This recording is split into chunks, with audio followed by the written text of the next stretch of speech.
नमस्कार, FM news देख रहे हैं आप। मैं हूं आपके साथ अंजलि सिंह। बुलेटिन की शुरुआत करते हैं महत्वपूर्ण खबर के साथ। जैसा कि यूपी के मुखिया और उत्तराखंड के लाल सीएम योगी आदित्यनाथ मंगलवार को 5 साल बाद अपने गांव पहुंचे। योगी आदित्यनाथ ने मां सावित्री से मुलाकात की, उनसे मिलने पहुंचे और सभी परिवार के अन्य सदस्यों और लोगों से मिलेंगे। संन्यास के 28 साल बाद पहली बार अपने पैतृक घर योगी आदित्यनाथ पहुंचे, यहां रात भी बिताएंगे और इससे पहले 3 दिवसीय दौरे पर उत्तराखंड पहुंचे सीएम योगी का भव्य स्वागत हुआ।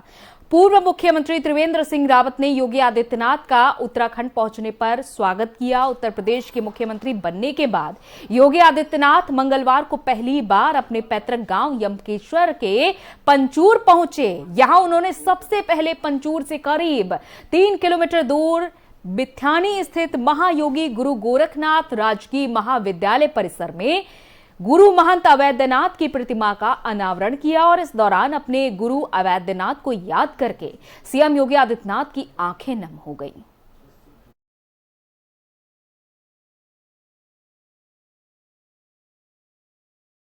तो 3 दिन के उत्तराखंड दौरे पर पहुंचे यूपी के सीएम योगी आदित्यनाथ ने यमकेश्वर में अपने गुरु अवैधनाथ की प्रतिमा का अनावरण किया। तो वहीं अपने संबोधन के दौरान सीएम योगी भावुक भी हुए। इस दौरान उन्होंने कहा क्या कुछ, ये सुनिए। ये व्यक्तिगत रूप से गौरव की बात है कि मैं अपने पूज्य गुरु को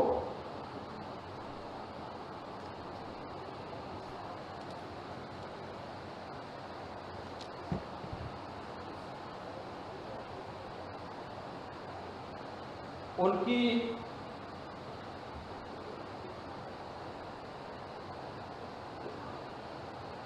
जन्मभूमि पर मैं सम्मान दे पा रहा हूं और मुझे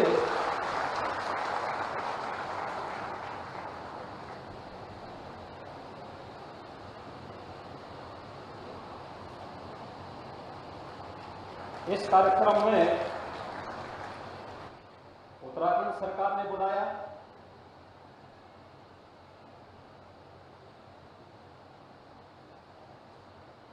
मैं इसके लिए उत्तराखंड सरकार के माननीय मुख्यमंत्री को और उच्च शिक्षा मंत्री को हृदय से धन्यवाद दूंगा।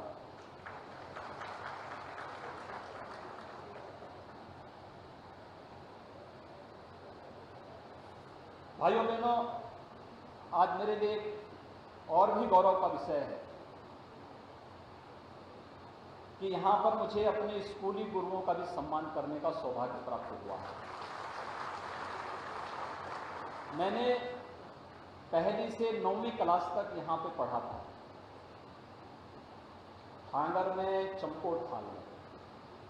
9वीं क्लास के बाद मैं अपने पिताजी के साथ चला गया और मुझे आज इस बात का दुख है कि बहुत सारे ऐसे हमारे उस समय के गुरुजन जो आज नहीं हैं, लेकिन 6 हमारे गुरुजनों को श्री राजेंद्र सिंह रावत जी,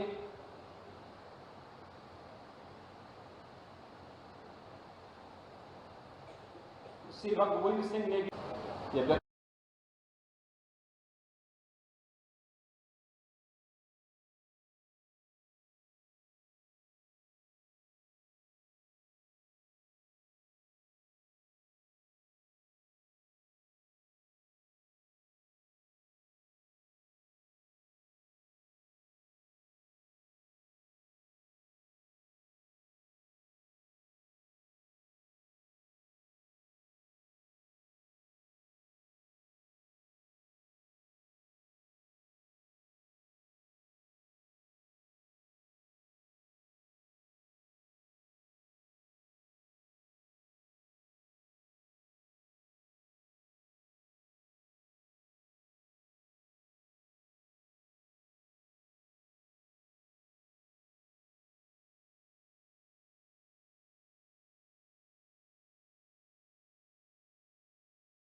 और जोधपुर में हुई हिंसा को लेकर सीएम गहलोत ने सभी पक्षों से शांति बनाए रखने की अपील की है। साथ ही सीएम गहलोत ने इसको लेकर अधिकारियों के साथ एक उच्च स्तरीय बैठक कर पूरे इलाके में जल्द से जल्द शांति कायम करने के निर्देश दिए हैं। तो वहीं राजस्थान पुलिस ने 3 लोगों को हिंसा के सिलसिले में गिरफ्तार भी किया है और इससे पहले केंद्रीय मंत्री गजेंद्र सिंह शेखावत जोधपुर में हिंसा वाली जगह पर पहुंचे। उनके साथ मेयर और विधायक भी मौजूद थे। इस दौरान बीजेपी समर्थकों ने सीएम गहलोत के खिलाफ जमकर नारेबाजी की। गजेंद्र शेखावत ने अशोक गहलोत के खिलाफ नारे लगाए। बताया जा रहा है कि विवाद की शुरुआत देर रात झंडा हटाने के बाद हुई थी और बात जलौरी गेट चौराहे पर बाल मुकुंद बिस्सा सर्किल के पास की है, जहां भगवा ध्वज को उतार फेंकने और उसकी जगह समुदाय विशेष का झंडा फहराने में हंगामा बढ़ा, जिसमें 2 पक्षों के बीच मारपीट शुरू हो गई, जिसके बाद जमकर पत्थरबाजी हुई। और ईद पर इस तरह की घटना के बाद पुलिस प्रशासन अलर्ट मोड पर है। सीएम गहलोत ने लोगों से शांति बनाए रखने की अपील की है।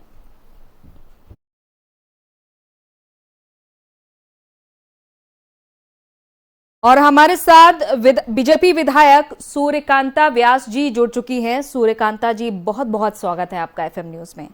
हाँ, धन्यवाद। सूर्यकांता जी, जिस तरह से जोधपुर में हिंसा हुई और आपके घर के बाहर भी तोड़फोड़ हुई है, ये भी खबरें सामने आ रही हैं, आगजनी भी हुई है आपके घर के बाहर, क्या कहना चाहेंगे आप?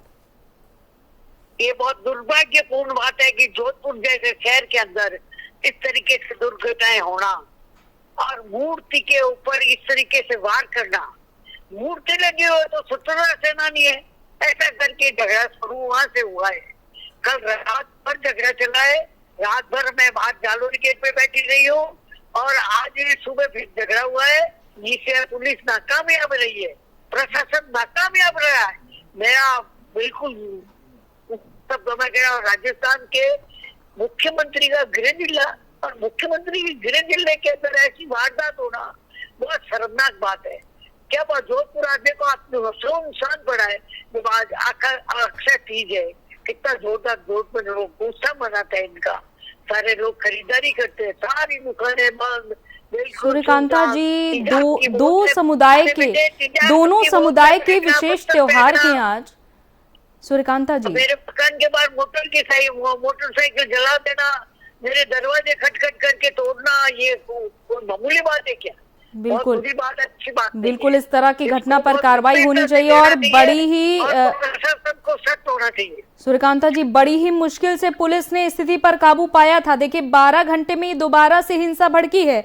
इससे पहले रामनवमी के दौरान हिंसा भड़की थी, जिस दौरान कर्फ्यू भी लगाना पड़ा, और आज तो 2 विशेष समुदाय के त्योहार थे। तो आज ये हालत नहीं होती। देखिए, आज अक्षय तृतीया भी है, आज ईद भी है। दोनों ही धर्मों को बहुत ही शांति से रहना चाहिए, तब दोनों ही समुदाय को आपसी मेल जोल का एक संदेश देना चाहिए। नहीं, अब भी यही चाहते हैं, अच्छा रहे, व्यवहार अच्छा रहे। हमारे तो आज तक अच्छा रहा, कभी ऐसा हुआ ही नहीं ऐसा। और राजस्थान के मुख्यमंत्री का गृह जिला ऐसे हो जा नहीं होना चाहिए, गलत हुआ है। इसकी बस्ता कर दो, तेजाब की बोतलें फेंकना, पत्थर फेंकना, और पत्थर भी एक डिजाइन के, अलग अलग नहीं, एक ही डिजाइन के पत्थर आए। सारी जो अव्यवस्था फैली है, प्रशासन इसमें नाकामयाब रहा है। यानी कि आपका ये कहना है कि पत्थर पहले से इकट्ठे करके रखे गए थे, आप जितने भी पत्थर थे सब एक ही आकार के थे? अरे इन्होंने योजनाबद्ध तरीके से किया है। एक लड़का जा रहा था, उसके पीछे से चप्पू मार दिया। आज वो देखिए अभी ऑपरेशन हो रहा है उसका। एक लड़की को बुरी तरह से मार दिया, लोगों के घरों के अंदर चले गए। ये थोड़ी कोई बात है। ऐसे कैसे प्रशासन बर्दाश्त कर रहा है? सामने पुलिस खड़ी है, देख रही है और कुछ नहीं कर रही है। ये हम बर्दाश्त नहीं करेंगे।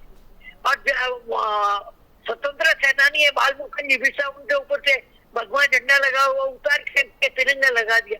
कोई बात नहीं, तिरंगा का हम सम्मान करते हैं, राष्ट्र ध्वज है, मगर भगवा क्यों उतारा? हम बेहद ही, देखिए, ये शर्मनाक भी है, जैसा कि आप कह रही हैं कि बेहद शर्मनाक है और बेहद दुखद है कि प्रदेश में 4 सालों में 6 बार हिंसा भड़क चुकी है, लेकिन इस पर कोई काबू नहीं, कोई कार्रवाई नहीं। मैं इसकी निंदा करती। चलिए, हमारे साथ जुड़ने के लिए बहुत बहुत शुक्रिया आपका। सूर्यकांता व्यास जी जुड़ी थी, जिनके भी घर के बाहर हिंसात्मक तस्वीरें देखने को मिली और उन्होंने बयां की अपनी कहानी। आप बीती उन्होंने बयां की कि पत्थर फेंके जा रहे थे, सारे के सारे पत्थर एक ही आकार के थे, यानी कि योजनाबद्ध तरीके से सब कुछ हुआ है, ऐसा कहना सूर्यकांता जी का है। और लगातार देखिए 4 साल में 6 बार राजस्थान में हिंसा भड़क चुकी है।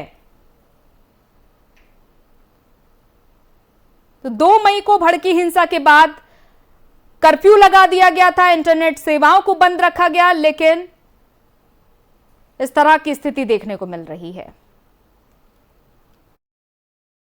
नवमी के पर्व पर भी हिंसा भड़की थी, यहां तक कि लोगों के घरों से निकलने पर भी पाबंदी लगा दी गई थी, कर्फ्यू लगा दिया गया था और कुछ ही समय दी जा रही थी कि लोग अपने जरूरत के सामान ले जा सकें, लेकिन इस सब से भी सबक नहीं लिया जा रहा है और 2 समुदायों के बीच महज झंडे को लेकर विवाद हो जाता है। ये वही देश है जो अखंडता में एकता का प्रतीक है।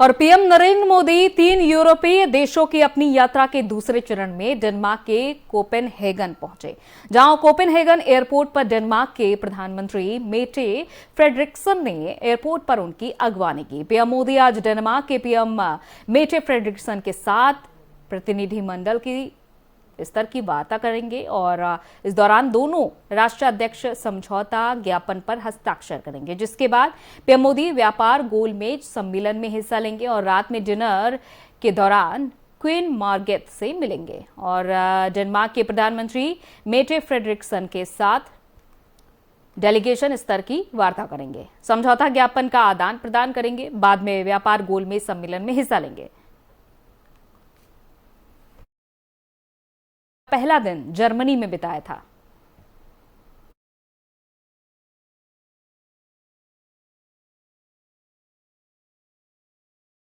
तो भारत डेनमार्क बिजनेस फोरम में पीएम मोदी ने डेनमार्क को भारत में निवेश करने का न्योता दिया। उन्होंने क्या कुछ कहा, आइए आपको सुनाते हैं। ईयू रिश्तों, इंडो पैसिफिक और यूक्रेन सहित कई क्षेत्रीय तथा वैश्विक मुद्दों पर भी बातचीत की। हम आशा करते हैं कि India EU free trade agreement, उस पर नेगोशिएशंस यथाशीघ्र संपन्न होंगे। हमने एक फ्री, ओपन, इंक्लूसिव और रूल बेस्ड इंडो पैसिफिक क्षेत्र को सुनिश्चित करने पर जोर दिया। हमने यूक्रेन में तत्काल युद्ध विराम और समस्या के समाधान के लिए बातचीत और कूटनीति का रास्ता अपनाने की अपील की। हमने क्लाइमेट के क्षेत्र में अपने सहयोग पर भी चर्चा की। भारत ग्लासगो COP26 में लिए गए संकल्प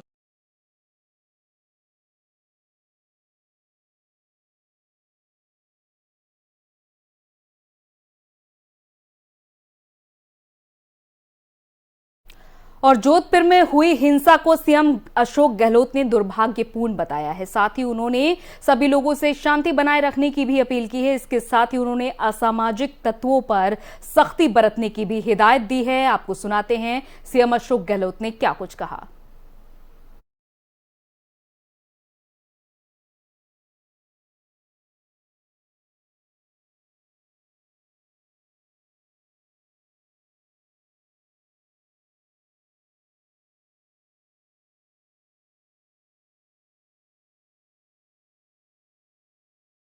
गंगोत्री और यमुनोत्री धाम के कपाट खुलने के साथ ही इस बार 4 धाम यात्रा की शुरुआत हो गई है और इस मौके पर सीएम पुष्कर सिंह धामी ने राज्य की जनता को शुभकामनाएं दी। 3 तस्वीरें हैं आपके सामने। गंगोत्री और यमुनोत्री के कपाट खुलने के साथ ही 6 मई को केदारनाथ जी और 8 मई को बद्रीनाथ धाम के कपाट श्रद्धालुओं के लिए भी खोल दिए जाएंगे। और इससे पहले मंगलवार सुबह मां यमुना के मामा खरसाली से मां यमुना की विदाई हुई। वो दूसरी तरफ यमुनोत्री धाम में मां यमुना के स्वागत की तैयारी की गई और 12:15 पर विधि विधान से यमुनोत्री मंदिर के कपाट देश विदेश के भक्तों के लिए खोल दिए गए और यात्रा को सुचारू रूप से संपन्न कराने के लिए सरकार और प्रशासन ने पूरी तैयारी की। तस्वीरें भी आपके सामने, गंगोत्री धाम के कपाट खुले हैं, यमुनोत्री धाम के कपाट खुले हैं और सीएम धामी ने आशीर्वाद भी लिया है। यात्रा में बड़ी संख्या में श्रद्धालु शामिल हुए। कोरोना के बाद ये बड़ी यात्रा हो रही है और तीर्थयात्रियों की बड़ी संख्या में आने की उम्मीद भी जताई जा रही है कि इस बार जहां आज से शुरुआत हुई है तो बड़ी संख्या में श्रद्धालु यहां पर आएंगे, लेकिन इसके लिए संख्या भी सीमित कर दी गई है पहले 45 दिन के लिए।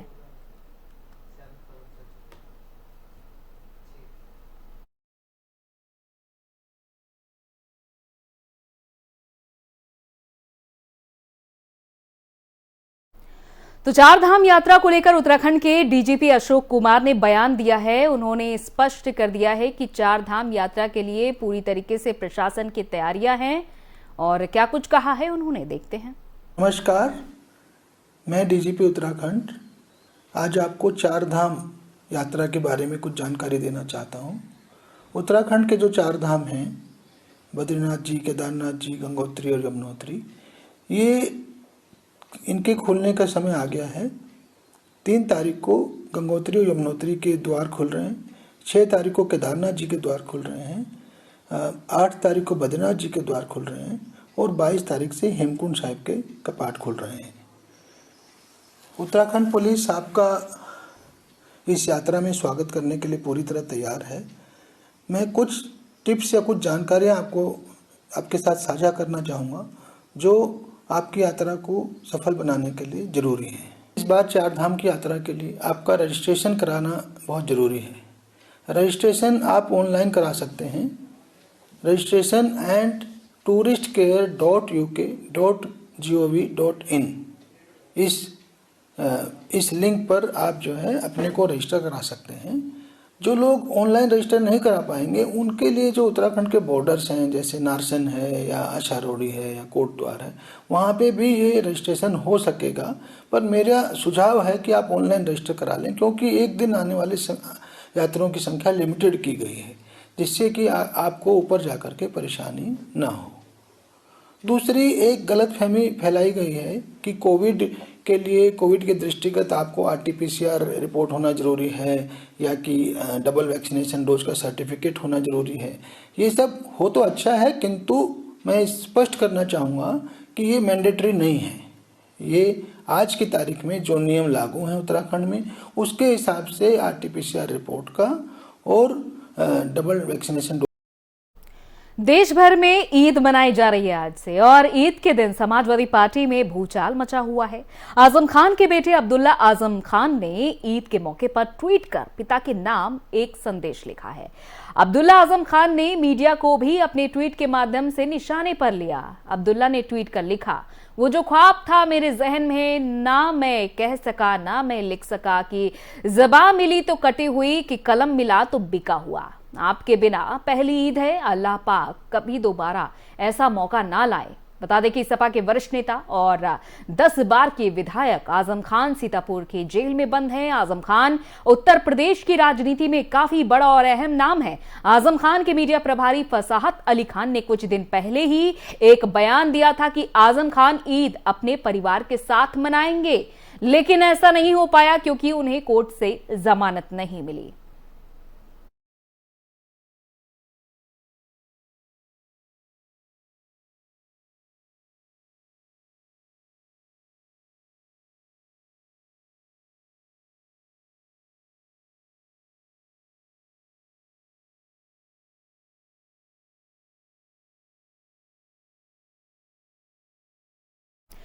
और बीते 40 साल से मसालों की दुनिया में गोल्डी मसाले की बादशाहत बरकरार है। गोल्डी मसाले का आकार हर दिन बढ़ता जा रहा है। सोमवार को झांसी के ग्वालियर रोड पर कंपनी के निदेशक सुदीप गोयनका ने विधि विधान के साथ झांसी डिपो का शुभारंभ किया। शुभम गोल्डी मसाले प्राइवेट लिमिटेड कानपुर के बैनर तले देश विदेश में मसाला पहुंच रहा है। गोल्डी मसाले कंपनी के निदेशक सुदीप गोयनका ने कहा कि कंपनी वर्ष 1980 से मसाले का निर्माता है। भारतवर्ष में 28 प्रदेश में, विदेश में, अमेरिका में, कनाडा में, रशिया में, थाईलैंड में सब जगह उपलब्ध है और हमारी पूरी रेंज का फ़ायदा यहाँ पर मिलेगा। विष्णु जी, इनके पुत्र देव जी, इनके सहयोग से झांसी जो का इतिहास अपने आप में भारत की धरती पे बड़ा सुगरण शब्दों में लिया जाता है, आज नया इतिहास गोल्डी का झांसी की धरती से रचा जाएगा। पूरे बुंदेलखंड को इसका फ़ायदा मिलेगा। क्योंकि आपके मसाले की हर किचन तक पहचान है, पहुँच है, नया क्या होगा सर उपभोक्ताओं के लिए? उपभोक्ताओं के लिए नई पैकिंग, गोल्डी कंपनी सस्टेनेबिलिटी पे, एनवायरनमेंट पे सब पे ध्यान देते हुए नए नए पैकिंग मटेरियल का समावेश कर रही है और नया प्लांट जो कि अपने आप में अद्भुत प्लांट है, state of the art, fully automatic. उपभोक्ताओं को लगातार नए प्रोडक्ट जैसे चना मसाला, राजमा मसाला, पानी पूड़ी मसाला नई नई पैकिंग में उपलब्ध हम कराते रहेंगे। किस तरीके की गारंटी देते हैं आप अपने ग्राहकों को? हमारे ग्राहक हमारे ब्रांड को गारंटी देते हैं, हम उनको नहीं देते और उनका विश्वास 4 दशक से जो हमारे साथ है वो अपने आप में हमारे लिए गारंटी है और हम उसका सौभाग्य हमको प्राप्त है पूरे भारतवर्ष में। ग्राहक आपका मसाला क्यों उपयोग करें? ग्राहक गोल्डी मसाले को इसलिए ले, गोल्डी मसाले 4 दशक से उनकी कसौटी पे उतर चुका है और हम कभी भी क्वालिटी से कॉम्प्रोमाइज़ नहीं करते। गोल्डी ऐसा ब्रांड है जो कोई भी पदार्थ जो शरीर को हानिकारक है नहीं बनाता है और हम इसको अपनी जिम्मेदारी के रूप में लेते हैं कि स्वच्छ भारत। मैं मीडिया बंधु, पत्रकार बंधुओं का सादर प्रणाम करता हूं, नमस्कार करता हूं और गोल्डी मसाले कंपनी से करीब मैं 37 वर्ष पूर्व से जुड़ा हुआ हूं और गोल्डी मसाले कंपनी का मैं गोल्डी परिवार का सदस्य हूं और गोल्डी परिवार में रहते हुए गोल्डी के जो मालिक हैं वो मुखिया हैं श्री सोम गोयनका जी और उन्होंने हमारे ऊपर काफ़ी विश्वास किया। उन्होंने हमारे लिए एक ईमानदार व्यक्ति साबित समझते हुए उन्हें झांसी का डिपो हमारे लिए सौंपा है और जिम्मेवारी दी है और इस डिपो के लिए मैंने अपने बड़े पुत्र देव अग्रवाल के लिए यहाँ पर सेटअप किया है। अब मैं अच्छी से अच्छे काम करने की कोशिश करूँगा। मेरे लिए पूरा भरोसा है, ईश्वर पर भी भरोसा है, अपने धर्म पर भी भरोसा है, अपने कर्मों पर भरोसा है कि हमारे लिए कोई दिक्कत नहीं आएगी और अधिक से अधिक सेल मिलेगी। गोल्डी मसाला एक बहुत टॉप क्वालिटी का मसाला है। हमारी कंपनी उच्चतम क्वालिटी उच्चतम रेटों में प्रदान करती है, इसलिए एक बहुत बड़ा ये सहयोग है। किसी प्रकार की कोई दिक्कत नहीं है और मैं यही विश्वास। चलिए इसी के साथ इस बुलेटिन में इतना ही, इजाजत दीजिए, नमस्कार।